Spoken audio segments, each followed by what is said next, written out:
Good morning class. जल रहे ठीक। चलिए आज अपन स्टार्ट करेंगे केमिस्ट्री के चैप्टर नंबर, पुराने सिलेबस के हिसाब से आपका थर्ड चैप्टर है और नए सिलेबस के हिसाब से आपका सेकंड चैप्टर है। ठीक है, पुराने सिलेबस में क्या था हमारा, स्टार्ट किए थे कहां से, सॉलिड स्टेट से। सॉलिड स्टेट से सेकंड चैप्टर था हमारा सॉल्यूशन। ठीक है, लेकिन आपके न्यू सिलेबस के अकॉर्डिंग हमको कंटिन्यू करना है। न्यू सिलेबस में हमारा फर्स्ट जो चैप्टर है वो क्या है, सॉल्यूशन। सॉल्यूशन दैट मींस विलियन। तो विलियन में बहुत अच्छे तरीके से हम लोग पढ़ लिए हैं कि विलेय और विलायक को मिलाएंगे तो क्या बनेगा, विलियन। विलेय और विलायक को मिलाएंगे तो क्या बनेगा, विलियन। फिर विलेय को हम देखें ठोस में भी कराएं, द्रव में भी कराएं, गैस में भी कराएं, डिफरेंट डिफरेंट एग्जाम्पल के साथ, है ना। हेनरी का नियम, राउल्ट का नियम, है ना, और वाष्प दाब,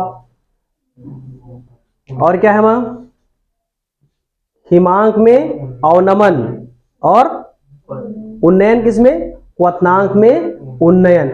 अणुसंख्यक गुणधर्म देखे अणुसंख्यक गुणधर्म देखे, है ना, द्रव्यांश संख्या देखे, मोलरता देखे, मोललता देखे, नॉर्मलता देखे, फॉर्मलता देखे, है ना, पीपीएम देखे, है ना, और क्या देखे हम इसमें, मोल प्रभास देखे, बहुत सारा चीज देखे, टीएफ टीबी, है ना, याद आ रहा है।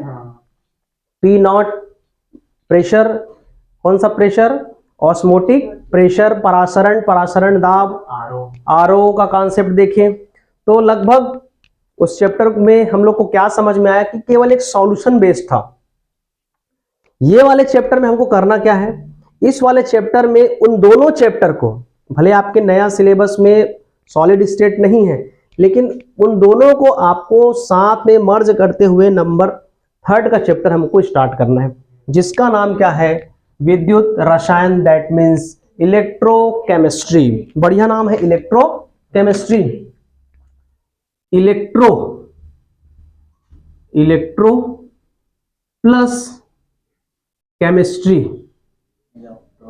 इलेक्ट्रोकेमिस्ट्री। केमिस्ट्री का मतलब तो आप भली भांति समझ रहे हो। अब ये इलेक्ट्रो का मतलब क्या हो रहा है, इलेक्ट्रो का मतलब है इलेक्ट्रोलाइट्स।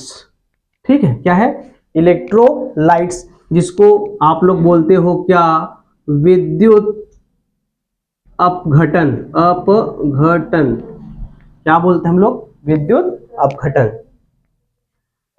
इस केमिस्ट्री में इस इलेक्ट्रो वर्ड की क्या मीनिंग है, इसको हम लोग देख रहे हैं। इलेक्ट्रो दैट मीन्स कहीं ना कहीं हम ऐसे सॉल्यूशंस लेंगे जो चैप्टर नंबर सेकंड में जो पढ़े हैं, उस सॉल्यूशन में हम क्या देंगे, इलेक्ट्रिसिटी देंगे। क्या देंगे, विद्युत धारा का प्रवाह करेंगे उस सॉल्यूशन में। तो वो सॉल्यूशन हमको क्या देगा, इलेक्ट्रोलाइट्स। क्या देगा, इलेक्ट्रोलाइट्स। देखिए, एक इलेक्ट्रोलाइट्स है और एक इलेक्ट्रोलिसिस है।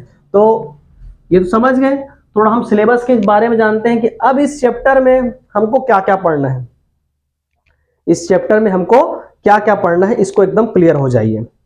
पहला नंबर के चैप्टर में क्या क्या पढ़े एकदम क्लियर है, दूसरे नंबर के वो दिख रहा है, तीसरे नंबर में क्या क्या आपके एग्जाम के पॉइंट ऑफ व्यू से बहुत ज्यादा इंपॉर्टेंट होगा, उसको हम लोग देखते हैं। तो सबसे पहला आता है क्या, इलेक्ट्रोलिसिस, यानी इलेक्ट्रो, इसके अंदर हम देखेंगे इलेक्ट्रोलाइट्स, विद्युत का अपघटन कैसे होता है।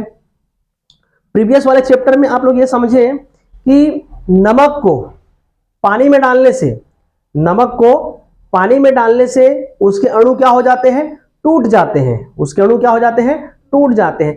टूटने का मतलब है कि वो पानी में मिल जाते हैं। ठीक है, लेकिन वो टूटने के बाद क्या करते हैं, इसको हम लोग चैप्टर नंबर 2 में समझने की कोशिश नहीं किए।